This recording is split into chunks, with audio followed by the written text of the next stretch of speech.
We had no idea it would turn out this way. Seriously, who would have thought that our suitcases, bags, and small workshop would turn into something so big?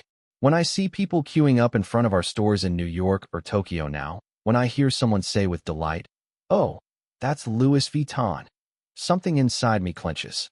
It's not pride in the "look how cool we are" kind of, no. It's a warm, almost childlike wonder, like you woke up and suddenly realized that your dream had come true, and even more than you ever dreamed. We started without grand plans, without the idea of conquering the world. We just wanted to do our job well. We didn't count likes or views. We counted how many times we had to sew the fabric so that the seam wouldn't come apart even after 20 years. We didn't think about image. We thought about how to make things withstand travel, storm, rain, sun, and everything that happens on the way.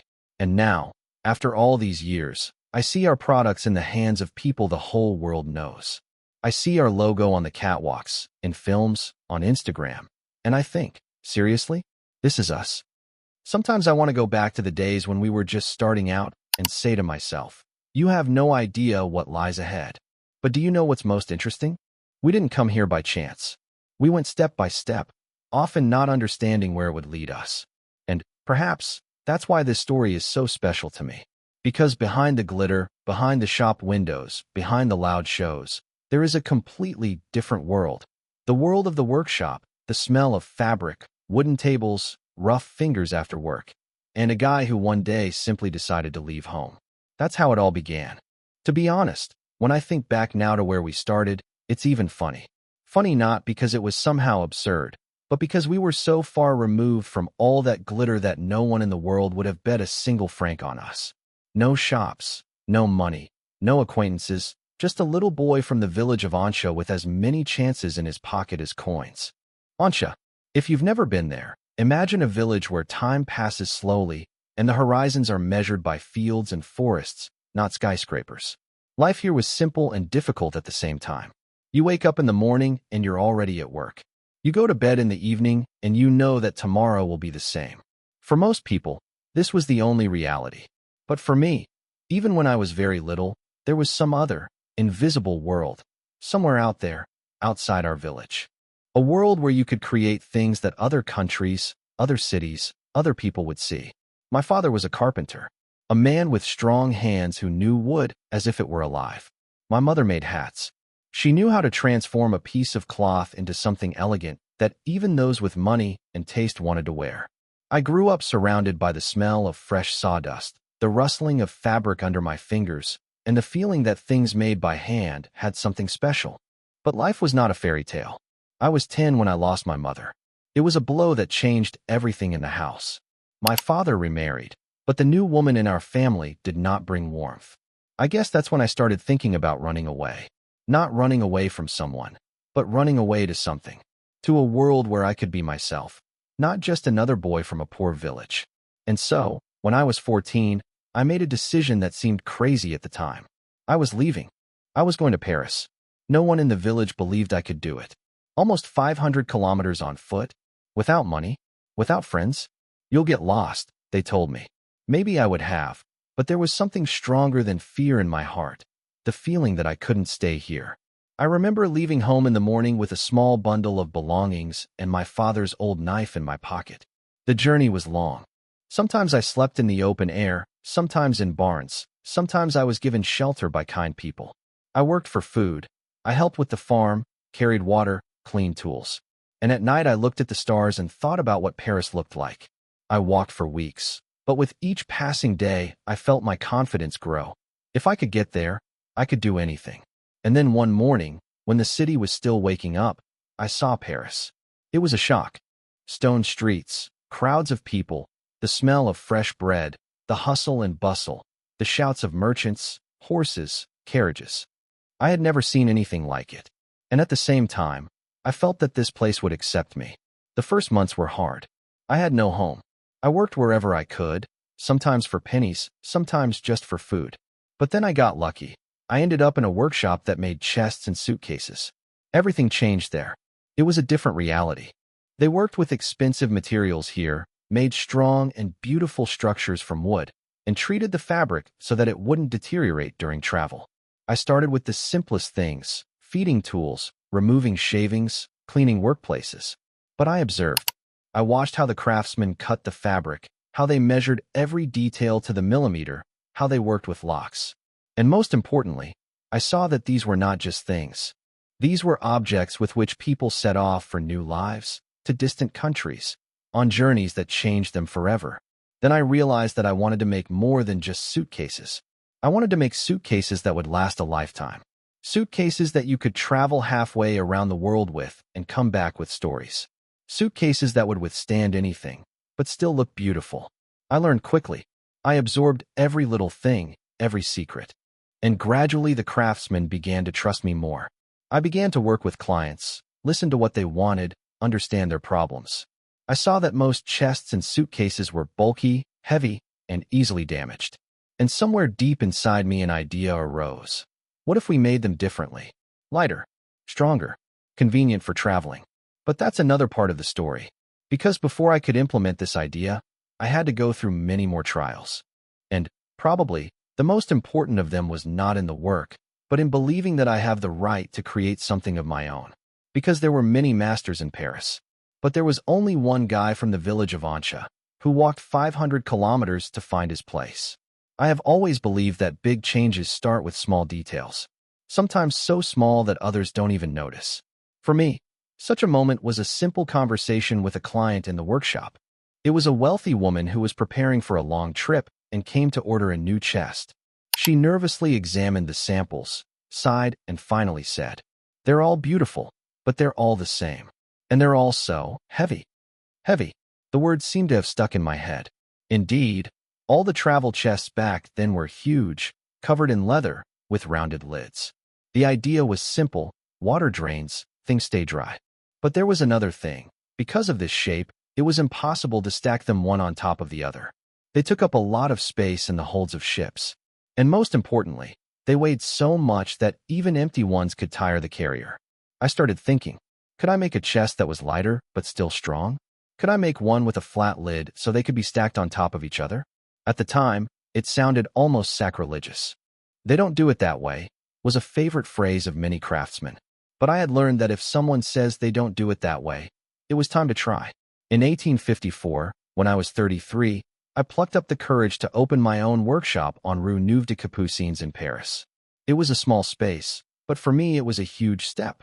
Above the entrance hung a simple sign: Louis Vuitton, Maladier à Paris.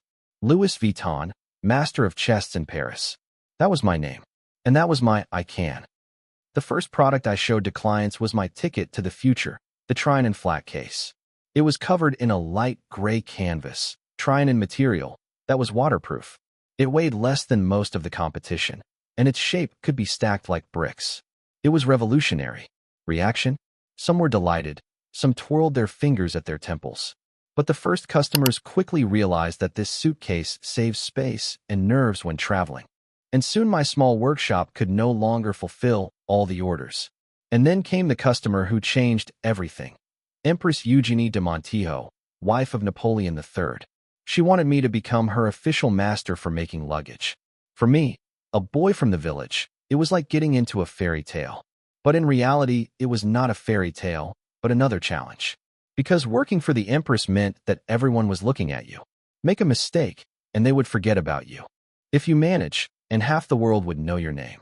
We made some unique pieces for her, and that was my ticket to the upper echelons. From that moment on, the richest and most influential clients started coming to us.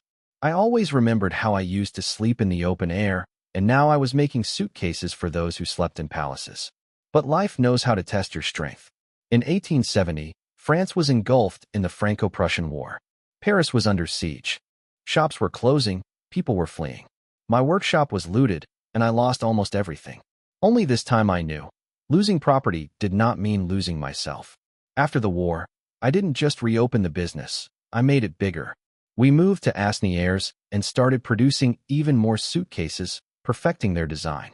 That's when the famous demier checkered fabric, 1888, appeared, which I created with my son Georges to protect against counterfeiting. It had the inscription Marque L. Vuitton déposé on it, so that everyone knew it was the original. And now, when I see the modern LV logo, I remember how it all started with one word, heavy, and with the fact that I dared to hear it. When Louis Vuitton died in 1892, he was 70. He left behind not just a workshop, but a name that was already known in Paris and beyond. But he never saw what that workshop would become. His son, Georges Vuitton, took the helm. If Louis was a craftsman with golden hands, then Georges became a strategist with a sharp mind. He understood, the world is changing. Travel is becoming faster. People are starting to cross oceans not in months, but in days. And this meant that luggage had to be different, lighter, more convenient, protected from thieves, and more beautiful. It was Georges who in 1896 created what every child knows today, the LV monogram with a floral pattern. It seems like it has always existed, but at the time it was a bold idea. At that time, counterfeiting was a real problem. Some craftsmen simply copied Vuitton products and sold them to wealthy clients as originals. Georges decided enough. He wanted to create a pattern that would be impossible to fake, and if someone tried, everyone would immediately see that it was a fake. This new design quickly became a status symbol. It had it all: sophistication, recognition, the feeling that it was for the chosen ones. And it was with the LV monogram that the real global expansion began. Georges began to travel, not like his father, with a suitcase in his hands, but with a catalog and contracts. London, New York, Buenos Aires. He looked for clients and partners in the most remote corners of the world. Vuitton began to appear in fashion magazines, at social events, in the conversations of those who could afford luxury. One of his biggest breakthroughs was the single-key lock system he created in 1890. It was an innovation he even promoted in advertising, challenging the famous illusionist Harry Houdini. "If you can open our lock, we will admit defeat." And although Houdini never officially accepted the challenge, word of the duel spread faster than any newspaper. In the first decades of the 20th century, the brand experienced a real boom. The advent of cars and the development of aviation opened a new era of travel. And Louis Vuitton again found himself in the right place at the right time. Car trunks appeared, which exactly repeated the shape of the trunk, and special suitcases for transporting hats, perfumes, or even champagne. But, as in Louis's time, history was not a continuous streak of success. World War I, the economic crisis, World War II, all these events could have destroyed the business. And yet the Vuitton family survived. After the war, in the 1950s and 1960s, the brand began a new heyday. Its products became recognizable far beyond Europe. In 1977, Louis Vuitton's annual turnover reached 70 million francs, and in 1987 the brand became part of LVMH, the world's largest luxury conglomerate. Today, Louis Vuitton is more than 460 stores in 50 countries, shows at fashion weeks, collaborations with artists and designers. But if you take away all the glitter, the same heart that beat in the workshop on Rue Neuve des Capucines remains, a love of detail, of quality, of things that will outlive their owner. And every time I see someone proudly carrying a bag with our monogram, I think, after all, Louis didn't just make suitcases. He made stories. And you know what amazes me the most? Not the sales figures, not the number of stores, not the stars who wear our bags on the red carpet, but the fact that every time someone touches a Louis Vuitton product, they, without knowing it, touch history. I am often asked, could Louis Vuitton have imagined that his name would become a symbol of luxury all over the world? I think not, because he was simply doing his job well. He did not set himself the task of creating an empire. He wanted things to be safe when traveling, for the suitcase to be comfortable, for it to last a long time. It was a concern, not an ambition. And this is perhaps the biggest lesson. The world is changing, technology is changing our lives every day, but human warmth, honesty in work, and the desire to do good for someone remain eternal. They are the ones that will survive any fashion, any trends. When I think about the future of Louis Vuitton, I see more than just shows or new lines. I see craftsmen in the workshops, working with the same light in their eyes as Louis did when he covered his first trunk with Trinan fabric. I see young designers looking for new shapes without forgetting our heritage. I see people traveling with our things, and on every journey, they leave a small trace of this history. Maybe in 100 years Louis Vuitton will be creating suitcases for space travel. Maybe our products will be able to change shape at the push of a button. Maybe materials will appear that we can't even imagine yet. But I believe that the main thing will remain: the desire to create things that people will appreciate not only for their appearance, but also for the soul invested in them. Because at the end of the day, Louis Vuitton is not just a brand. It's the story of a guy who walked hundreds of kilometers to find his place in the world. It's the story of how one word, heavy, can revolutionize an entire industry. It's the story of how true luxury is about time, attention, and love for detail. And perhaps the most enjoyable thing about this story is that it is not over yet.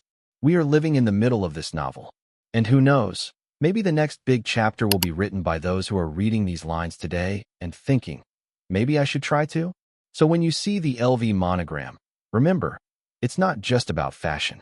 It's about a dream that started in a small village in France and still travels the world.